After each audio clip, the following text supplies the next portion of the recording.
week, we crossed 5 billion downloads on the App Store. Isn't that incredible? 5 billion. But this next thing is my favorite stat of the whole show today. So as you know, when we get revenue from the App Store, 70% of it goes to the developer, right?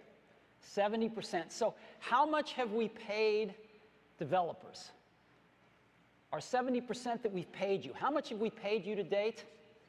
Just a few days ago, we crossed $1 billion. $1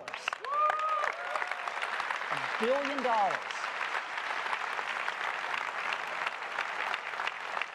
So, and it is one of the greatest things we get to do. So let's go do it again. All right. And that's what makes the App Store the most vibrant app community on the planet.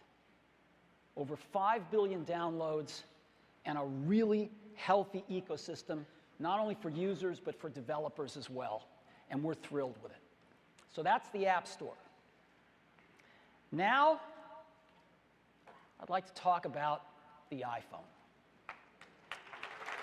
Now,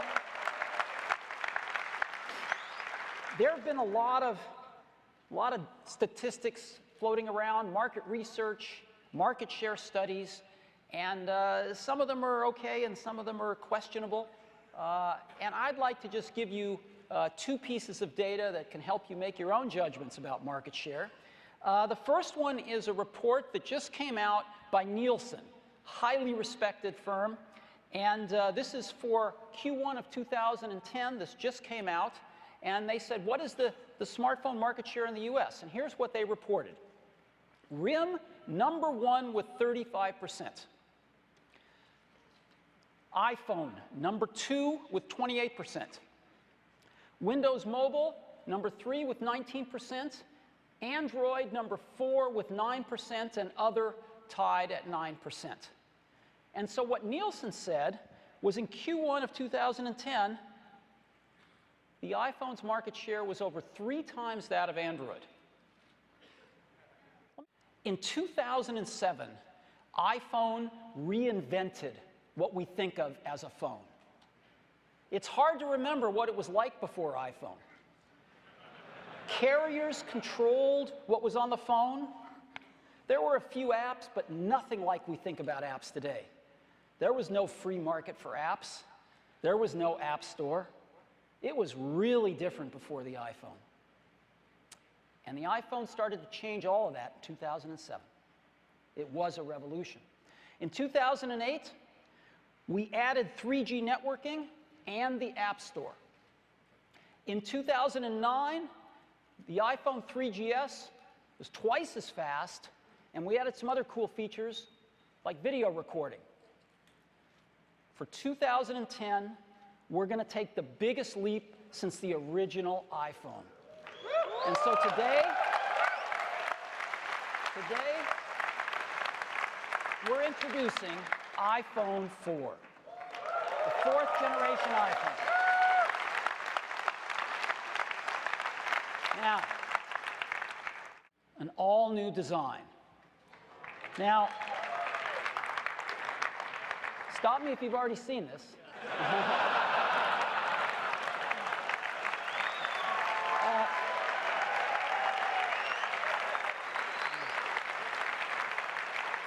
Believe me, you ain't seen it. You've got to see this thing in person. It is one of the most beautiful designs you've ever seen. This is, beyond a doubt, the most precise thing, one of the most beautiful things we've ever made. Glass on the front and the rear, and stainless steel running around, and the precision of which this is made is beyond any consumer product we've ever seen. It's something we call the Retina display. What's that? Well, in any display, there are pixels. Here's 4 of them. We start off with the Retina display by dramatically increasing the pixel density. 4 times as many pixels. in the same amount of space. Now, why is that important? Well, let's make more pixels, and let's say we want to draw the letter A. And this is the outside boundary of one of the strokes of a letter, the letter A. Well, as you can see, we turn on pixels inside that stroke. We can get far more precision the more pixels we have. And we play all sorts of tricks by putting different levels of gray pixels on that line as well to try to fuzz it for our eye. But when we zoom out of this, what you can see is that because we have 4 times as many pixels, we get really, really sharp text.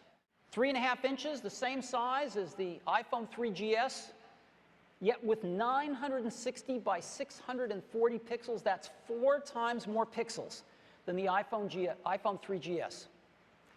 326 pixels per inch, an 800-to-1 contrast ratio, which is, again, 4 times better than the 3GS.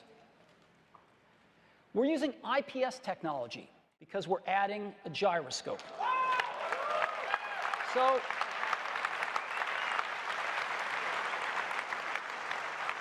we're adding a 3-axis gyro, which is fantastic. Pitch, roll, and yaw, also rotation around gravity. And we've tied the gyro and the accelerometer and even the compass together to provide 6-axis motion sensing. And we've got some new core motion APIs that you can call that give you extremely precise position information. And it's perfect for gaming. And one of the reasons it's perfect is because it's built into every iPhone 4, so you know it's there. One more thing. And I think it's best that I just show you.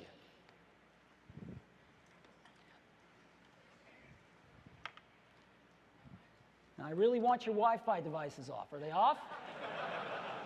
Please turn them off if you've turned them back on. So, in 2007, when we launched the iPhone, it was my privilege to make the first public call on stage to one of my best friends in the whole world, Johnny Ive, the head of our design team. And I'd like to do the same on this occasion. So I'm going to go ahead and call Johnny now.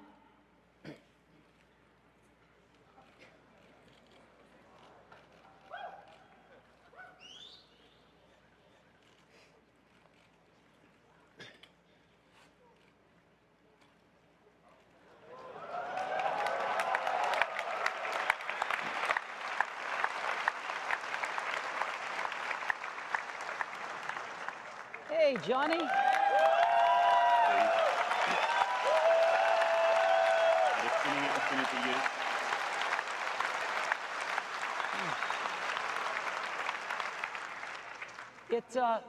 This never freezes up, so you guys haven't turned off all your Wi-Fi.